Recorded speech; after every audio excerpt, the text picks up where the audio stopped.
Bonjour chers amis coloristes, on se retrouve aujourd'hui pour l'épisode 7 de ma collection de livres. Si tout va bien, ce sera l'avant-dernier épisode. Et je dis si tout va bien parce que dernièrement, quelques livres ont rejoint ma collection. Il faudra bien que je vous les présente. Allez, sans plus tarder, commençons tout de suite avec mes livres d'Anastasia Elie Koldareva. Pour celles et ceux qui me suivent depuis longtemps, vous l'aurez noté, de nombreux livres ont rejoint ma collection, et ce bien avant que j'ai commencé à colorier dans Mysteria.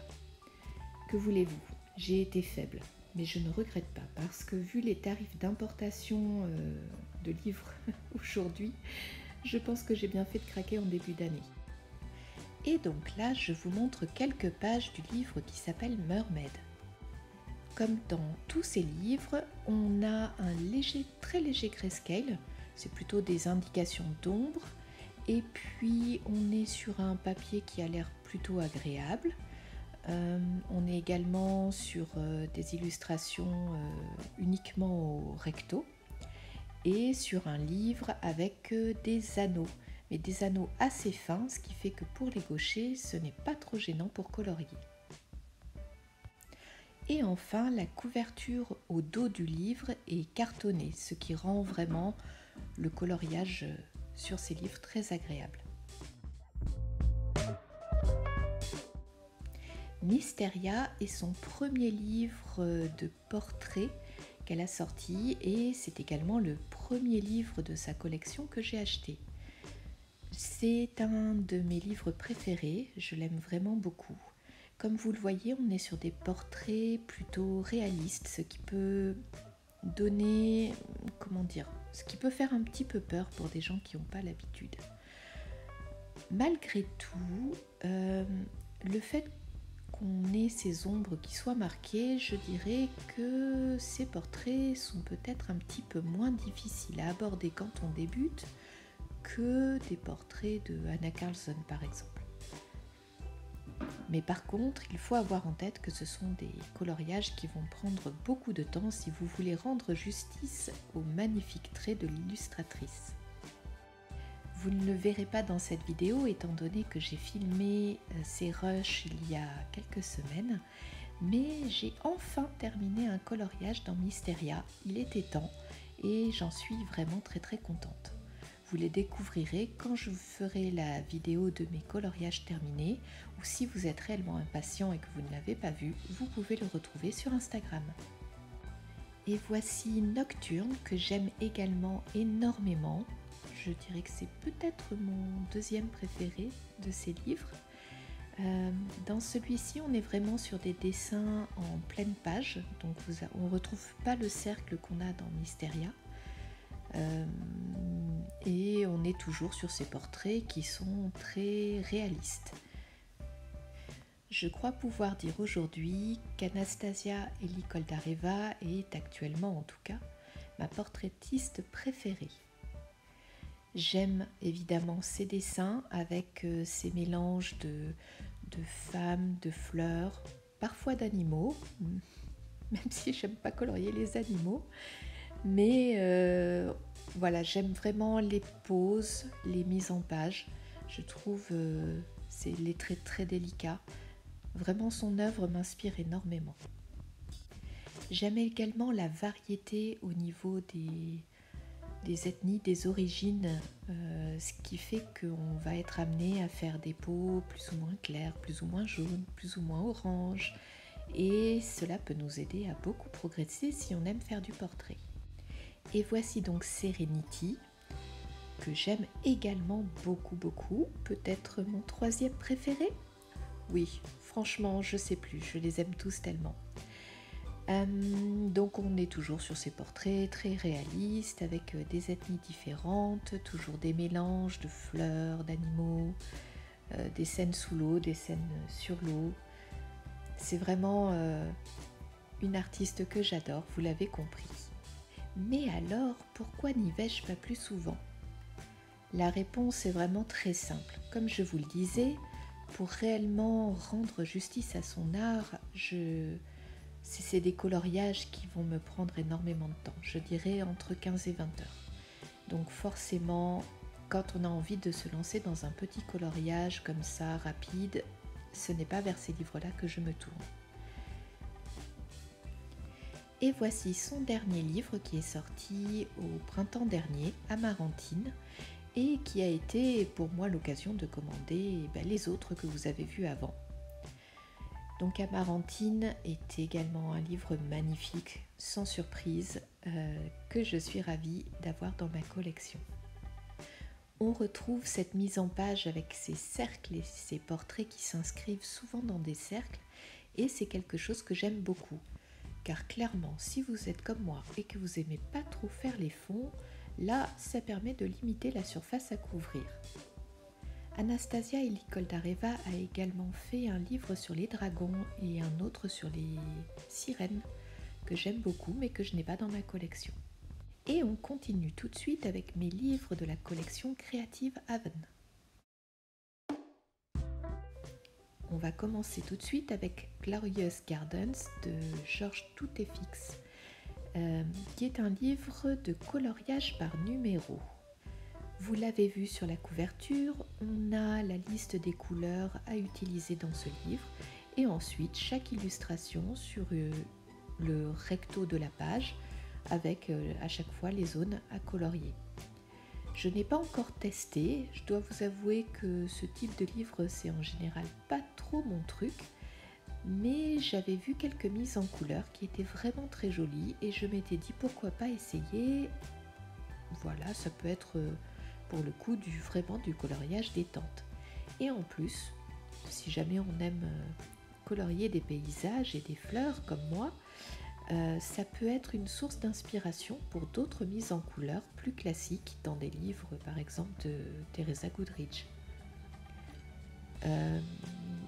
Georges Toutéfix a également sorti d'autres livres qui ont l'air vraiment très très beaux. C'est pas impossible que je les achète si colorier dans ce type de livre me plaît finalement.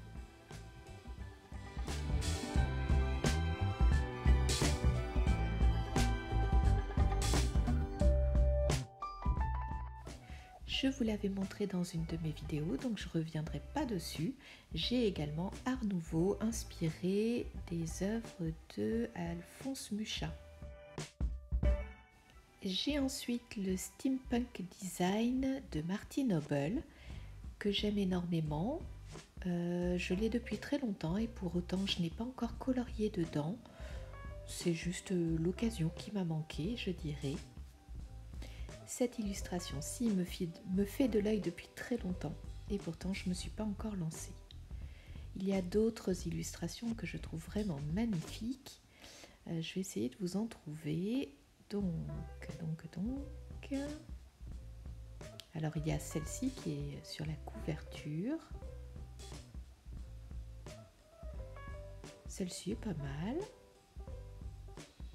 Ah, celle-ci je l'aime beaucoup.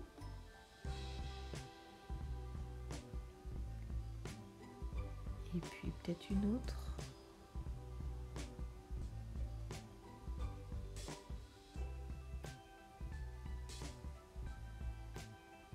Ah, celle-ci a été mise en couleur par Coloring with Alena il n'y a pas longtemps. Celle-ci est belle. Bon, elles sont toutes très jolies, hein. Celle-ci est vraiment magnifique aussi. Voilà, donc vous l'aurez compris, un livre que j'aime beaucoup, donc je n'ai pas vraiment d'excuses pour ne pas avoir tenté encore l'expérience.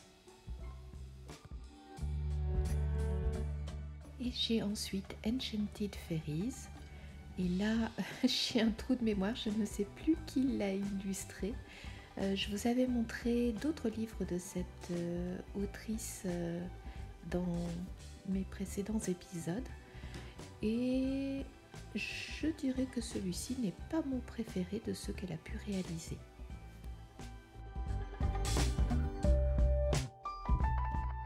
J'ai ensuite Winged Fantasy Design de Aaron Pocock, heureusement que j'ai vu la page, qui est aussi très jolie. On retrouve ce type de trait griffonné un petit peu que j'aime beaucoup et je n'ai pas encore colorié dedans. Maintenant, si vous êtes des amateurs d'illustration fantasy, ce livre devrait vous plaire. il y a un petit peu de tout, des gargouilles, mais aussi voilà, vous voyez des chevaux, des diables. Bref, c'est vraiment un très beau livre que je suis contente d'avoir dans ma collection.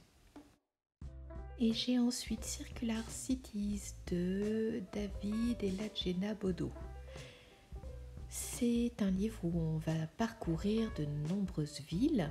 Donc vous avez la ville et puis de l'autre côté l'illustration concernant cette ville qui reprend souvent les monuments les plus connus et se présenter sous forme de cercle.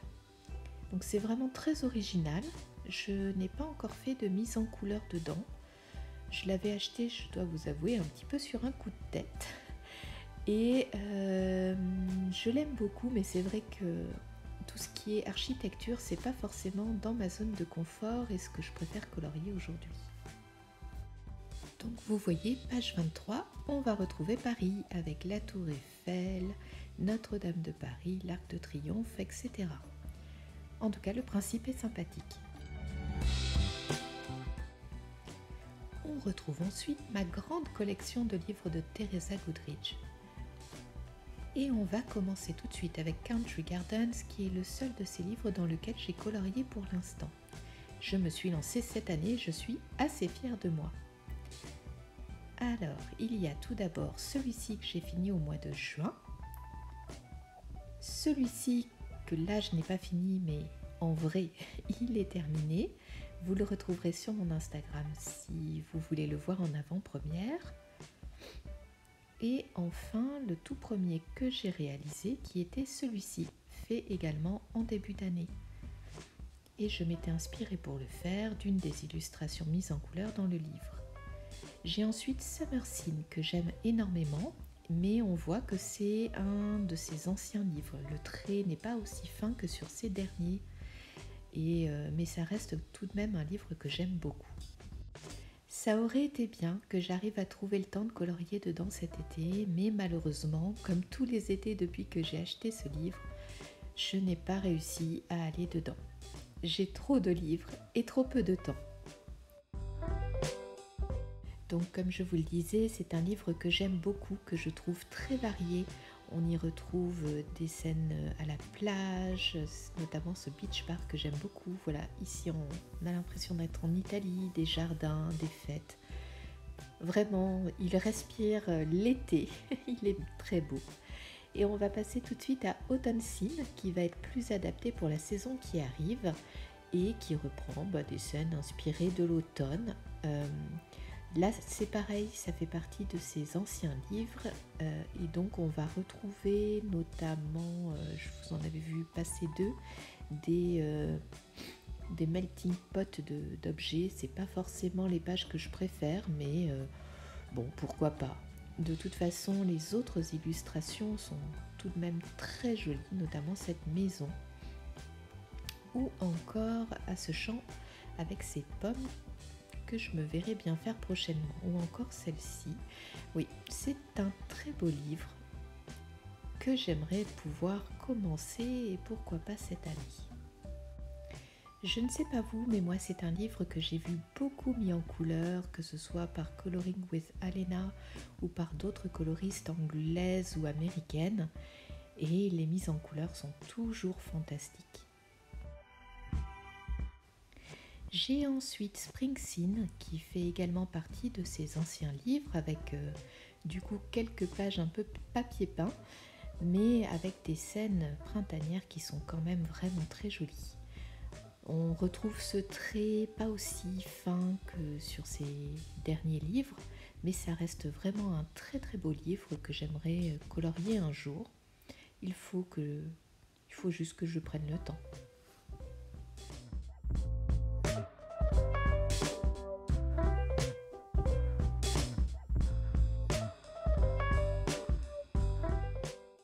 J'ai ensuite Country Charm, qui est un de mes livres préférés de Teresa Goodridge, même si je n'ai pas encore colorié dedans. Ce que j'aime dedans, c'est la variété des scènes à colorier. On a différentes saisons qui sont représentées, mais également des intérieurs, des extérieurs, des scènes de vie, des trains, vraiment une variété qu'on ne retrouve pas forcément dans tous ces livres. Ce livre pourrait être un bon début si vous n'avez pas de livre de cette illustratrice. J'ai ensuite Wish You Were Here, qui est une véritable invitation au voyage puisqu'on va faire le tour du monde avec encore une fois de magnifiques scènes, des scènes en campagne, des scènes de ville. C'est vraiment encore une fois un très beau livre que j'aurais aimé pareil mettre en couleur cet été, mais je n'ai pas eu le temps. Donc pourquoi pas cet automne ou cet hiver, on verra bien.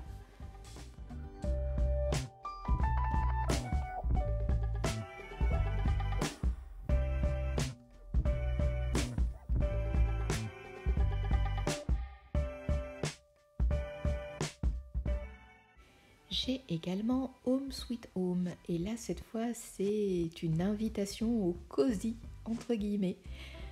Donc c'est principalement des scènes d'intérieur ou des scènes de vue terrasse. C'est un livre que j'aime aussi énormément mais qui je pense doit prendre pas mal de temps à colorier parce qu'il y a dans ces intérieurs beaucoup de petits détails qui doivent prendre du temps.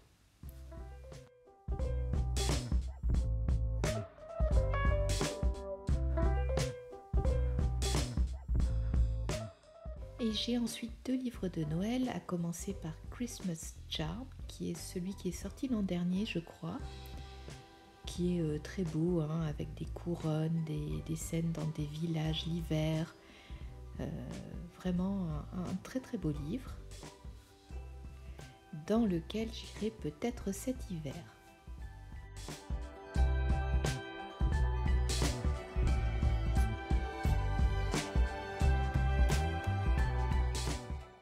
Donc Country Christmas qui est sorti il y a 2 ans je crois et qui est comme Christmas Charm un livre donc sur l'hiver évidemment mais avec pareil une belle variété avec des scènes d'intérieur, des scènes d'extérieur, des couronnes, bref vraiment un très beau livre dans lequel j'irai également peut-être cet hiver.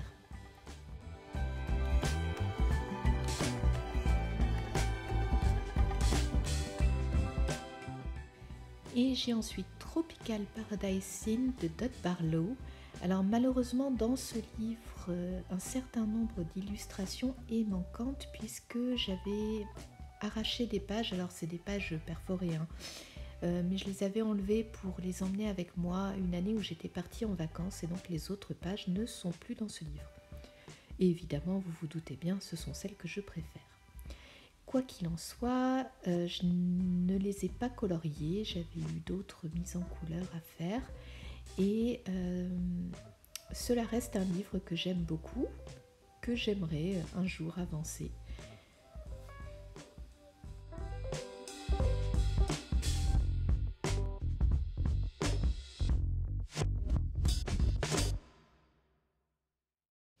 Et on arrive maintenant sur ma collection de livres de Coloring Book Café.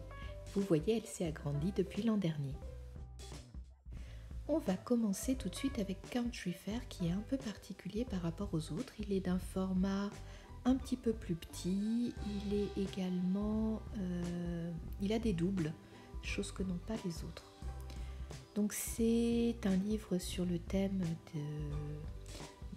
d'une fête foraine, mais d'une fête foraine un peu old school, je dirais. Donc on a des scènes avec des manèges, des jeux un petit peu anciens, des clowns, bref, tout ce qui est autour de la fête foraine. Je l'avais acheté parce que le thème me plaisait bien. Alors j'aime pas particulièrement les fêtes foraines, mais j'imagine des palettes de couleurs particulières et c'est pour ça que je l'avais acheté. J'ai ensuite Country Garden. Alors sur celui-ci on retrouve des miniatures en début de livre et ensuite on a les illustrations. Le trait est un petit peu plus gros que dans d'autres livres, notamment celui que je viens de vous montrer, mais cela reste vraiment des illustrations que je trouve très inspirantes et que j'aimerais mettre en couleur. J'ai ensuite Country Kitchen, que je trouve tellement beau. Il est donc on a pareil les miniatures en début de livre et puis ensuite on a les mises en couleur. Alors je ne l'ai pas précisé, les livres de cette collection ont un papier qui est vraiment très très fin. Donc très clairement, je ne sais pas si je colorierai dans les livres ou si je les transférerai sur un papier de meilleure qualité. En tout cas dans les livres que moi je possède, la particularité c'est qu'on est vraiment sur des scènes réalistes et effectivement ça peut peut-être faire un petit peu peur. Ça fait peut-être un petit peu penser à du Teresa Goodrich mais en plus réaliste et avec moins de traits, donc peut-être un petit peu moins aidé. Mais je pense que mis en couleur ça peut être vraiment très très beau. Et j'ai ensuite Country Cottage, qui est également un de mes préférés de cette collection, où on retrouve cette fois des maisons dans la nature, avec toujours ce côté très réaliste. Alors je sais, c'est vrai que je vous ai dit que l'architecture, c'était pas forcément mon truc. Sauf que quand je parlais d'architecture, j'entendais plutôt, alors déjà tout ce qui est immeuble, c'est pas mon truc, et ensuite c'est vrai que par exemple les petites maisons dans les livres d'Anna Carlson, c'est pas mon truc non plus. Par contre là on est vraiment sur des maisons de caractère, en bois ou en pierre, et plutôt réalistes, ce qui me donne vraiment envie de les colorier. Country Winter a rejoint ma collection en début d'année. J'ai complètement craqué quand j'ai vu les natures mortes dans ce livre. Alors cette scène avec la biche est vraiment très jolie, mais c'est vraiment ce type de scène qui m'ont fait craquer pour ce livre. Il est très cosy, très douillet, pas forcément simple à colorier parce qu'encore une fois on est sur du réalisme. Mais vraiment, j'aime énormément ces mises en page. Je les trouve vraiment très très belles. Et moi qui n'aime pas colorier les animaux, je peux vous dire que cet écureuil me fait vraiment de l'œil.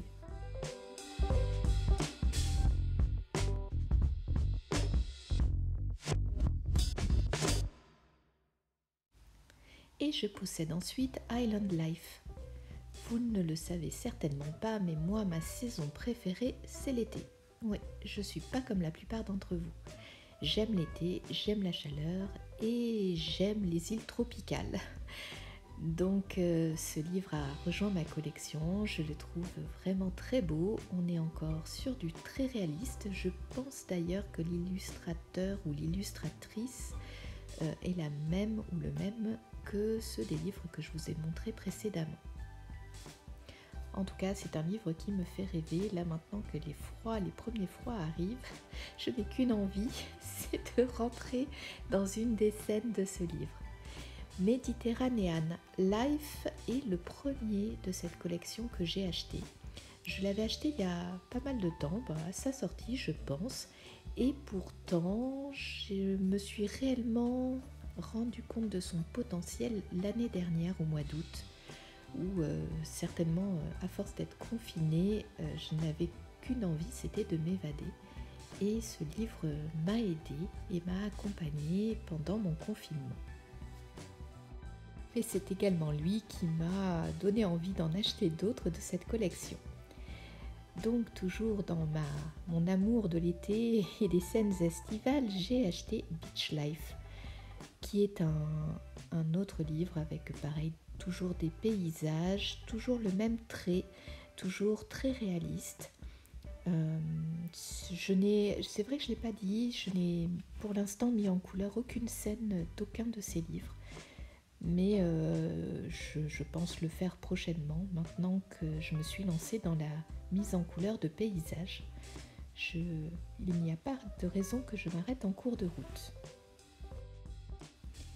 Et on continue tout de suite avec Seaside Life. Oui, toujours cette même obsession de l'été, des scènes de grand air, de nature, de mer. Donc là, on est vraiment plutôt avec des ports, des phares, des petites maisons, des scènes de pêche. Voilà, bref, un très beau livre. Que j'aimerais être cette femme dans le fauteuil. Bref, voilà, un très beau livre que j'aime énormément et que j'aimerais mettre en couleur un jour. Mais celui qui traîne en ce moment près de mon bureau, c'est celui-ci, Wine Country. Il est un petit peu plus de saison, donc dedans, vous vous en doutez, on va retrouver des scènes de vendange, du raisin et des bouteilles de vin, ainsi que des belles maisons type vignoble. Donc toujours ce même style qui est celui que j'aime dans cette collection de livres, avec ces traits assez fins, ces scènes très réalistes et cette inspiration un petit peu de campagne, mais plus réaliste, je trouve, que Teresa Goodrich. Dans la même collection toujours et le même style, on va retrouver French Countryside, qui est vraiment très très beau. Dans ce livre-là, on va retrouver des scènes de campagne un peu françaises. Et d'ailleurs, on va voir une scène de Carcassonne. Mais vraiment, là, j'adore également ce livre. On retrouve tout ce que j'aime en France, c'est-à-dire la campagne, les espaces verts, les vieilles maisons, les belles pierres. Bref, encore une fois, on retrouve mon envie de voyage.